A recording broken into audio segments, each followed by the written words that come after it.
Welcome to another episode of the Pop Culture Madness podcast. This time we just got back from a press screening of the new Walt Disney film Beauty and the Beast. Like the live, we had some debate over this earlier, whether or not it's a remake or a reboot. Or I think we landed on live adaptation.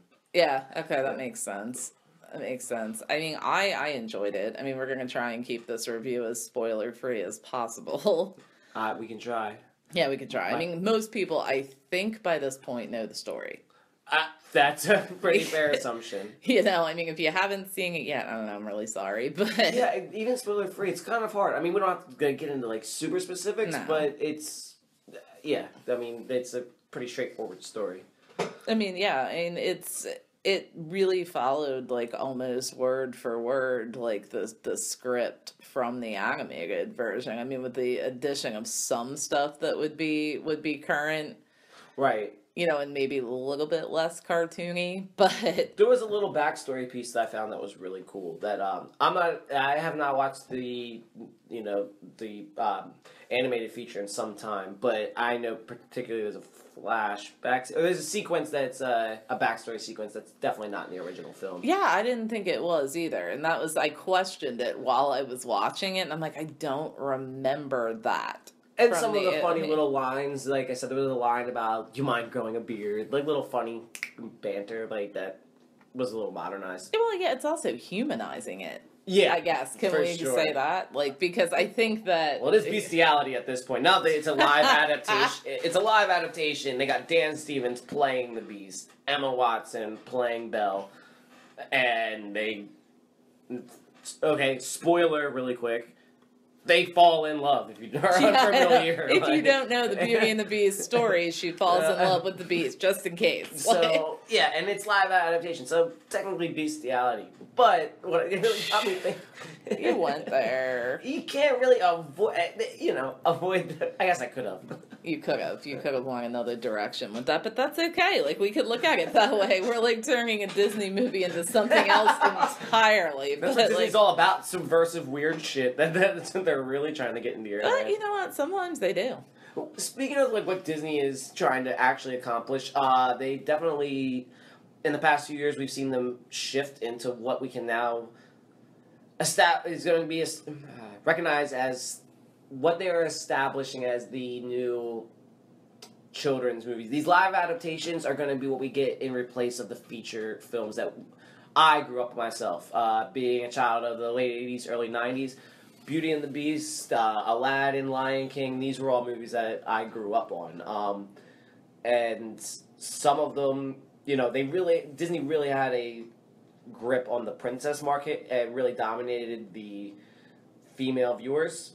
That bled over to boys just because there wasn't, it was family content and it was for everybody, but who was, a little more focused on the females. Now they're trying to kind of balance it out, and this movie does an excellent job of that. Well, I'm still stuck on the female empowerment thing that Disney was doing with a whole bunch. I mean, Frozen always stuck in my head. Because all of a sudden you think that it's going to be like, oh, the prince, like, she's going to fall for the guy, and that's how it's going to be. And no, like, in the end, the sisters came together, and that's, like, how it ended. We don't need a man. Right. You know, and that's like, where they've been going. Now, Beauty and the Beast, you're taking a classic Disney story and retelling, and I'm happy that they didn't change anything. So, there. like, with that... Brave is always my go-to. Like, in 2012 or 13, won the Oscar for Best Animated Feature just because it was so, quote-unquote, different and, feminist style, whatever. Girls don't need anybody. And they took it in the extreme far where it's like, if you're not an empowered female unless you agree with the idea that you don't need a man for anything. Like, it was just too much in my opinion. One thing that's awesome with Beauty and the Beast, and it seems like it took Disney a few films to get this right. Maleficent was a swing and a miss, in my opinion. But Belle feels not only like an empowered female, but just an empowered, well-written character, believable. And when whether she falls in love, all of it, it never feels like it's forced by anybody else. Whether it's her father, whether it's her love interest, the people, or supporting cast. choice made by Belle is Belle's decision. And Oh yeah, she, in the story, she falls for Beast herself. You know what I mean? Nobody, sacrificing herself for Dad, right? Yeah, this is true. Even the fact that she was a prisoner at that point in time didn't feel like a prisoner. Like, I thought that they did a fantastic job with, like, a lot of the scenery and set design and all of that for this. I mean, it was really hard sometimes to distinguish how much of it was CGI and how much of it... I mean, you could see, obviously, being of common sense, like, where CGI would be, but even the set designs themselves were really good. A great example of that is this. There's a scene, it's actually in the trailer, where Emma Watson is in a field, and she is very clearly standing on real grass, but there is no way they're actually in the location that she's at, because it's fields upon fields of beautiful flowers. And my guess is they built a living room size green room, green 4 walls, green paint, and they put real grass and everything. She was standing in real grass, because you look at her feet, it's not like she's standing all goofy, like on top of something. It's like the blades of grass were growing over her shoes and stuff like that. So I think they really went all out for set design. Like, they blended those. After Jungle Book was filmed in a warehouse, and people to this day still don't believe it, I believe that Disney can accomplish anything. And that's what I was saying with these live adaptations. They've become masters at CGI and special effects and stuff. Which they were known for previously for their animations. And now to update themselves, they've mastered the live action CGI, whatever you want to call it, CGI adaptation, but it's really impressive. So we were lucky enough to see it in IMAX, which I guess I would highly recommend seeing the film in IMAX if you have a chance to see it. We didn't, unfortunately, get a 3D version, so we can't really compare 2D versus 3D on this one. I don't know how necessary it was, though.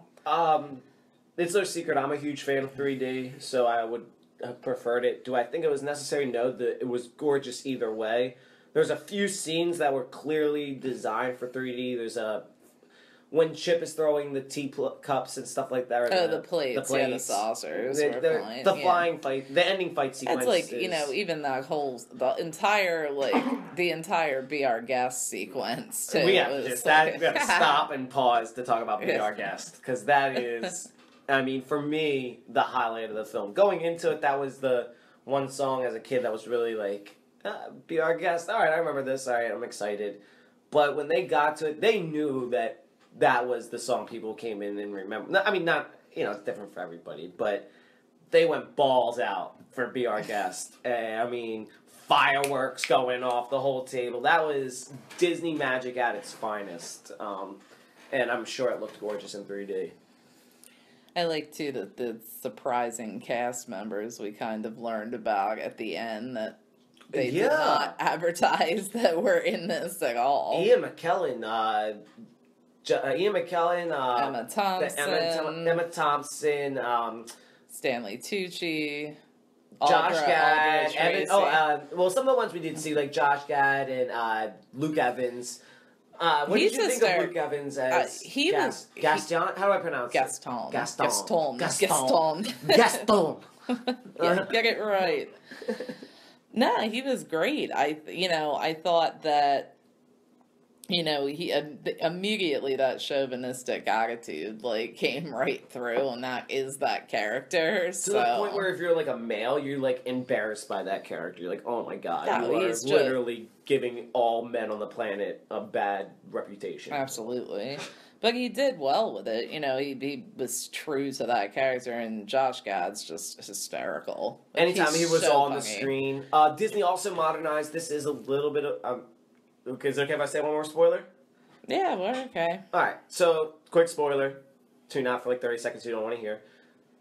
Josh Gad, there is implications that his character is homosexual. I'm not saying that they come out and say that or anything, and it's not a big deal, but it's the idea that Disney's trying to modernize to all audiences and show that they're not... there's a lot of rumors about what Disney used to believe in and the past that they really would like to separate from, and I think they're doing a great job with that. There was the cast was very diverse, whether that was believable or not because of the time period.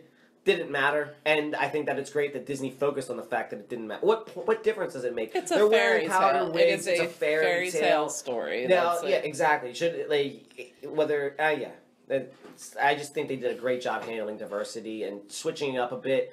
The LaFool character he's more over the top than he is from the movie, the original. You'd say, right? Like no. I mean, he was always obsessed with Gaston, just maybe not romantically. Yeah, but he's straight. I mean, it was like that, but see, they played up that factor, and it's fine because it was subtle. It was not like in your face, and no little kid will pick up on that. Like, no. I mean, that was for the adults in the crowd, kind of thing. Like, again, when I said they come out, as they imply that he's homosexual with a very light. He ends up, in a dance sequence with another male and seems happy about it after riding fucking Luke Evans Johnson the whole movie. So, it seems like he's very into dudes, is all I'm saying. Yeah, no, it is. And I think that is, like, the steps of Disney, like, just trying to modernize themselves just a little bit and get rid of that taboo that they had, like, diversify. on there. Yeah, exactly. And I think that Belle, another thing that... we're talking all highlights. We really haven't said anything negative yet.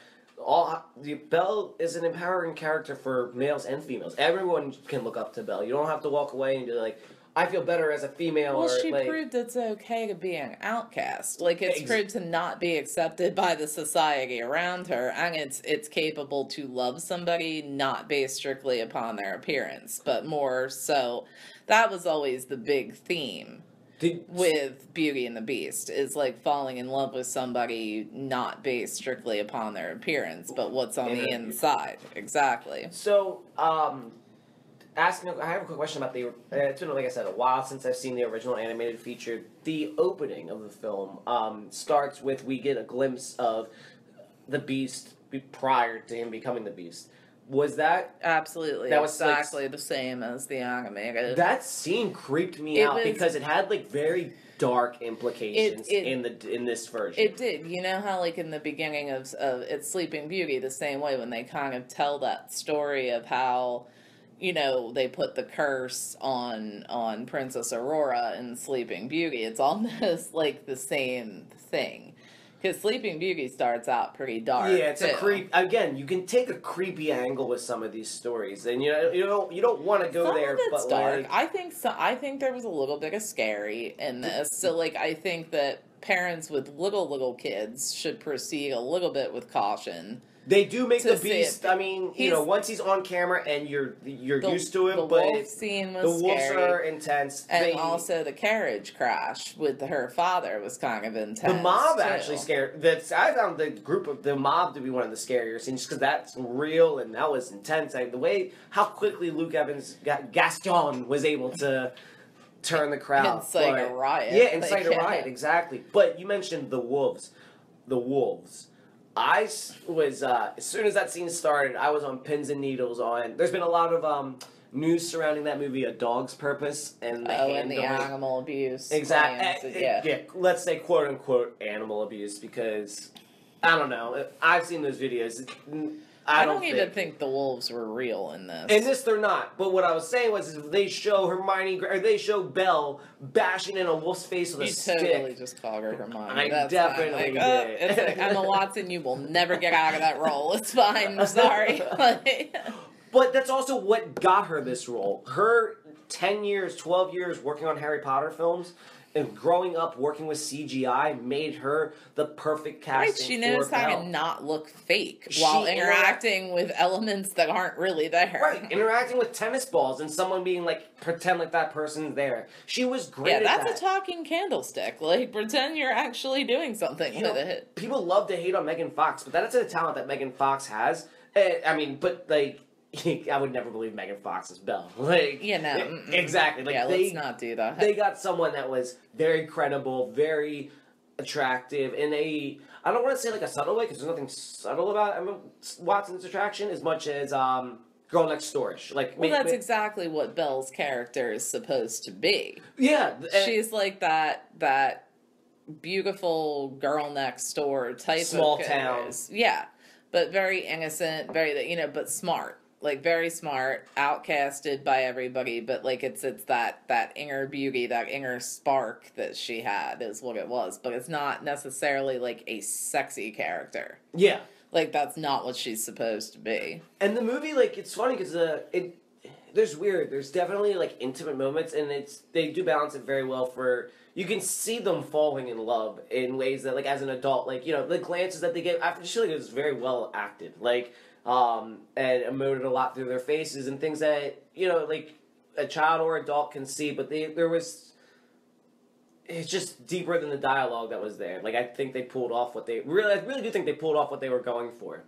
Yeah, I think they did a very good job with it, and I think that we're going to continue to see this. I mean, we have a few more to be excited about that they're doing with Lion King and different things. So I think, like you said, this is going to be the new trend for Disney, is to start going back in their archives and pulling these films out to do live actions instead. Which, I mean, again, ever since Jungle, I had very little faith in Jungle Book. I've never been a Jungle Book fan, so I've never actually seen the animated or the like live action. So I have seen bits and pieces over the years. I obviously know the songs from it, but it's it's just I can't compare, but I still feel Jungle Book was more of like a boy-oriented Disney film, and I was like, still, when I was in the younger generation, I went for the princess stuff. And that's also, Jungle Book was first wave Disney. That's like 60s Disney animation. Like early. Versus like the late 80s, early 90s animations we've been referring to. But I think you're right. They saw that it worked, and they were like, okay, let's try this again. We shot this in a warehouse, let's do it again. I mean, the castle, again, everything about this film was visually stunning and primarily CGI. So I think the soundtrack's gonna do well for this too, so you're gonna see a little bit of a resurgence of that too. On I don't want to say a negative. For me, I knew it was a musical. I knew exactly what I was getting into, and I'm pretty sure you're gonna go against me on this. I did find that I loved the opening. I loved Bonjour. That was really fun, but I did find that 3 songs in a row or whatever before we got to like flat dialogue was just a little bit long. Like, I would have liked no way some more conversation. No, I mean, that's just what it is. For sure. It's like, I feel like we didn't get any dialogue until she goes to see Papa. Like, until she sees... No, and you're right on that. It is a lot of music early on, like musical numbers. And if you're, like, hesitant about musicals, that's going to throw you off to be like...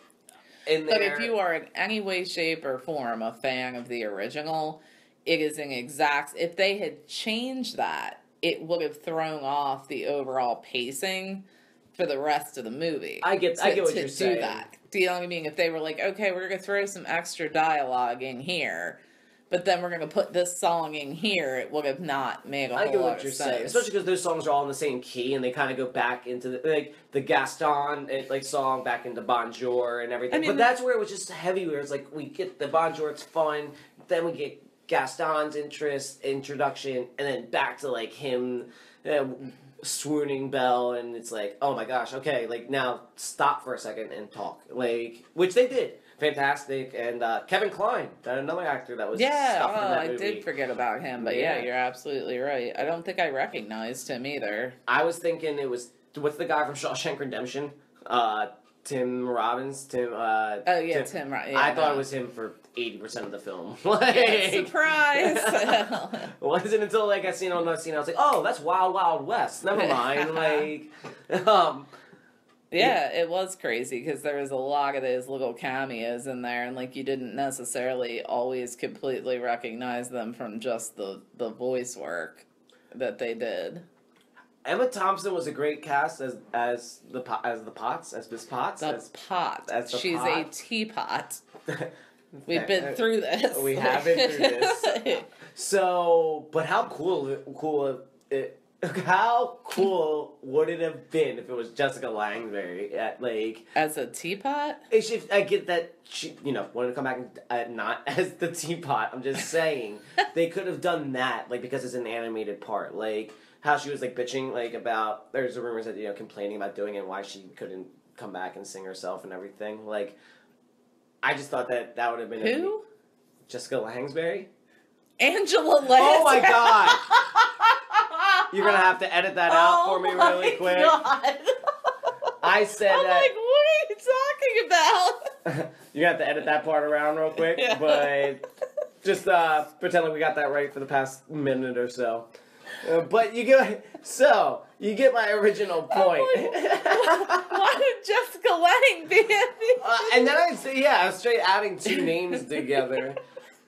Feud is on the mind. I'm gonna go with that as my excuse. That's fine. That's okay. You're allowed. We know that it's Angela Lansbury who was the original voice of Mrs. Potts in Beauty and the Beast. Right, and we know that she has been up and bitching that why couldn't she return? Yeah, it wasn't that she kind of said that, she didn't think they should have redone it. Like, I think she just thought that it should have been kept. Maybe she said that because they didn't ask her to come back. I don't know. Well, and given, the way that they showcase that cast at the end, because as star-studded as that cast is, you only get a quick, 30-second, scene of all of them. And I don't even think they're all in one shot together. Stanley Tucci, Emma Thompson, Ian McKellen. Audra Tracy. Yeah. It's all very, Dan Stevens. I mean, just when you have that whole cast together, it's a very... Only at the very end. Right, and it's still, not one big wide shot. It's, cobbled together, when they were available in there. So, I don't actually see why they couldn't have used Angela Lansbury if, they, you know what I mean, did very quickly. I don't have a problem that they didn't, but...